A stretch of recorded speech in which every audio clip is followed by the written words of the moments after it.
Palju õnne sulle, Roosi! Aitäh! Meistertiitel on sinu, räägi oma muljeid! Väga tore jällegist olla sellel aastal saada see au endale. Natuke oli raske, natuke oli palav, aga lõppkokkuvõttes läks kõik hästi. Kas raske oli sellepärast, et oli palav või ei tulnud sul nii hästi välja, kui sa oleks lootnud? Oleks võinud muidugi paremini, alustasid paremini, aga pigem oli see, et mina olin natuke väsinud ja Obun oli väga väsinud. Millest see väsimus? Ma arvan, et eilsest heast tööst.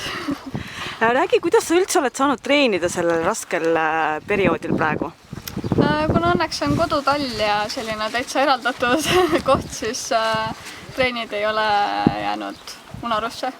Aga võistlusi on väheseks jäänud? Võistlusi on tõesti vähe sellel aastal. Kas see annab tunda palju? Annab küll tegelikult küll, jah. Et võistluskogemust ja kõike? Kindlasti. Räägi veel oma plaanidest sellel hooajal, et mis sa mõtled veel, mida annaks veel teha sellel hooajal, et eesmärke täita?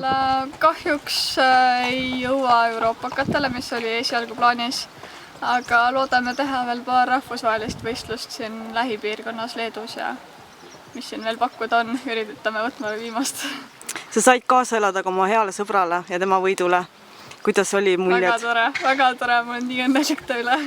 Kas rohkem oled enda pärast rõõmus või tema pärast? Ma arvan, et tema pärast võib-olla isegi. Kuna võistlus oli nii pingeline, oli nii tihe, siis pinge oli laes ikka, kui talle kaasa elada. Minge siis tähistage koos ja veel kord palju õnne! Aitäh!